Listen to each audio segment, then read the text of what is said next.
ಎಲ್ರಿಗೂ ನಮಸ್ಕಾರ. ಇವತ್ತಿನ ಏನಪ್ಪ ಸ್ಪೆಷಲ್ ಅಂತಂದ್ರೆ ನಮ್ಮ ವರ್ತು ಸಂತೋಷ್ ಅವರು ನಮ್ಮ ಹಳ್ಳಿಕರ್ ವಿಡಿಯೋ ಮೇಲೆ ಲೈಕ್ ಮಾಡಿದ್ರು. ಅವ್ರಿಗೊಂದು ಥ್ಯಾಂಕ್ ಯು ಹೇಳ್ತಾ ಇನ್ನೊಂದು ಬೇಜಾರಿನ ಸುದ್ದಿ ಏನಪ್ಪಾ ಅಂತಂದ್ರೆ ನಮ್ಮ ಲಕ್ಷ್ಮಿನ ವ್ಯಾಪಾರ ಮಾಡಿ ಕೊಟ್ಟಾಗಿದೆ. ಕೊಡಕ್ಕೆ ಒಂಚೂರು ಮನ್ಸೇ ಇಲ್ಲ, ಆದ್ರೂ ಕೊಡ್ಲೇಬೇಕು. ಯಾಕಂದ್ರೆ ಒಂದ್ 3-4 ತಿಂಗಳು ಬೇರೆ ಕೆಲಸ ಇದೆ, ಒಂದ್ ದೊಡ್ಡ ಕೆಲಸ ಮುಂದೆ ಅಪ್ಡೇಟ್ ಮಾಡ್ತೀನಿ. ಇಷ್ಟು ದಿನ ಒಬ್ನೇ ಇದ್ರು ಎಲ್ಲಾನು ಹೆಂಗೋ ಮೇಂಟೈನ್ ಮಾಡ್ಕೊಂಡು ಹೋಗ್ತಿದೆ. ಬಟ್ ಈಗ ಬೇರೆ ಕಡೆ ಸ್ವಲ್ಪ ಕೆಲಸ ಇದೆ, ಹೊಸ ದೊಡ್ಡ ಪ್ರಾಜೆಕ್ಟ್ ಸ್ಟಾರ್ಟ್ ಮಾಡ್ತಾ ಇದೀವಿ. ಇಲ್ಲೇ ಇದ್ದು ನೋಡ್ಕೊಳಕ್ಕಾಗದಿರೋ ಕಾರಣ ಕೊಡ್ತಾ ಇರೋದು. ಈಗ ಹಸುಗಳನ್ನ ಕೊಡ್ಬೇಕಾದ್ರೆ ತರ್ಬೇಕಾದ್ರೆ ಏನ್ ಮಾಡ್ಬೇಕು ಅಂತಂದ್ರೆ ಈ ಕಪ್ಪು ದಾರ ಮತ್ತೆ ಗಂಟೆ, ಈ ಕಬ್ಬಣ ಚಿಲ್ಕಣಿ ಹಗ್ಗ ಹಾಕಿರ್ತೀವಲ್ಲ ಅವುಗಳನ್ನ ತರಬೇಕಾದ್ರೂ ಹಾಕಿಸ್ಕೊಂಡ್ ತರಬಾರ್ದು, ಮತ್ತೆ ಕೊಡ್ಬೇಕಾದ್ರೂ ಹಾಕಿ ಕೊಡಬಾರ್ದು. ಸೊ ಈಗೆಲ್ಲ ಬಿಚ್ತಾ ಇದೀನಿ. ದನಗಳಲ್ಲಿ ಕಪ್ಪು ದಾರ ಮತ್ತೆ ಕಬ್ಬಣ ತರಬಾರ್ದು ಅಂತ ಹೇಳಿಕೆ ಆಗಲ್ವಂತೆ. ಹಿಂದ್ಲಿಂದ ನಡ್ಕೊಂಡ್ ಬಂದಿರೋ ಪ್ರತೀತಿ ಇದು, ಅದನ್ನ ನಾವು ಫಾಲೋ ಮಾಡ್ತಾ ಇದೀವಿ. ದನ ಕೊಡ್ಬೇಕಾದ್ರೆ ತರಬೇಕಾದ್ರೆ ಯಾವಾಗ್ಲೂ ಬಲಗಡೆ ಹಗ್ಗ ಹಾಕ್ಸಿ ಸೂರ್ಯನ ಮುಖ ಮಾಡಿ ಹೊಡೆದಿ ತರಬೇಕು. ಈಗ ನಾವು ಅಷ್ಟೇ ಅವ್ರಿಗೆ ದನ ಹೊಡ್ಕೊಡ್ಬೇಕಾದ್ರೆ ಸೂರ್ಯನ ಮುಖ ಮಾಡಿ ಬಲಗಡೆ ಹಗ್ಗ ಹಾಕಿ ಹೊಡ್ಕೊಟ್ವಿ.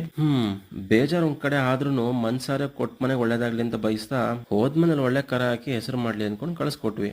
ಕಡೆದಾಗಿ ಒಂದ್ ಲಾಸ್ಟ್ ಗುಡ್ ಬೈ ನಮ್ ಲಕ್ಷ್ಮಿಗೆ.